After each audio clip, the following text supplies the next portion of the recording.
Definitely limits ఉండాలండి. ఎందుకంటే pre మ్యారిటల్లో limits లేకుంటే, హెల్తీ బౌండరీస్ లేకుంటే ఇద్దరు నష్టపోతారండి. అబ్బాయి, అమ్మాయి ఇద్దరు నష్టపోతారు.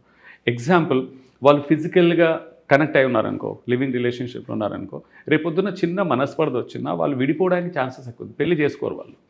తర్వాత నెక్స్ట్ ఏంటి వాళ్ళకి, మళ్ళీ రిలేషన్షిప్లో they will carry the emotional baggage. Acceptance level అనేది ఉండదు వాళ్ళకి.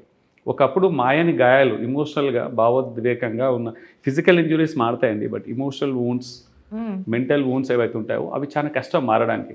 సో ఇక్కడ ఏంటంటే ఈ హెల్తీ లిమిట్స్ అనేది చాలా పెట్టుకోవాలండి. ఒకరినొకరు అండర్స్టాండింగ్ మీద ఎక్కువ పెట్టుకోవాలి.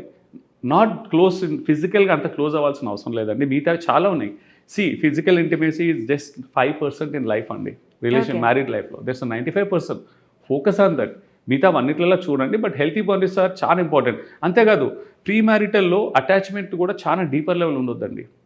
అటాచ్మెంట్ ఉండాలి, విడదీయనంత అటాచ్మెంట్ ఉండకూడదు. రేపొద్దున అంటే లైక్ మ్యారేజ్ బాగున్నా లేక మ్యారేజ్ అవ్వకపోయినా కానీ ఒకవేళ అనివార్య కారణాల వల్ల ఇద్దరు పెళ్ళి అవ్వట్లేదు, ప్రీ మ్యారిటల్ అటాచ్మెంట్ చాలా డీపర్ లెవెల్ అయింది, అవుట్ ఆఫ్ దేర్ కంట్రోల్, పెళ్ళి అవ్వట్లేదు ఇద్దరి మధ్యలో.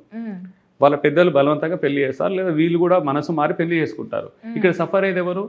వాళ్ళు సఫర్ అవుతారు, చేసుకున్న వాళ్ళు, చేసుకోబోయే వాళ్ళు కూడా సఫర్ అవుతారు. బాగా నలుగురు సఫర్ అవుతారండి. ఇప్పుడు ప్రీ మ్యారిటల్లో ఉండి విడిపోయారు, అటాచ్మెంట్ బాగా ఉంది, వీళ్ళిద్దరు కలిసి బయట వేరే పెళ్లి చేసుకున్నారు, మళ్ళీ పెద్దల్లో ఒప్పందానికో వాళ్ళు వేరే రీజన్స్ తోటి.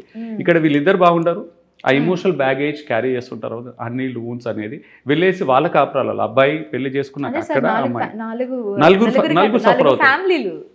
కరెక్ట్ అండి, నలుగురు ఫ్యామిలీస్. ఇప్పుడైతే అబ్బాయికి ఇద్దరు, ఫాదర్ అండ్ మదర్ ఇద్దరు ఉంటారు, అత్తయ్య మామయ్య ఉంటారు, 4 ఫ్యామిలీస్. పర్ఫెక్ట్లీ అండి, ఇది స్కోప్ అనేది ఎక్స్పాండ్ అవుతుంది.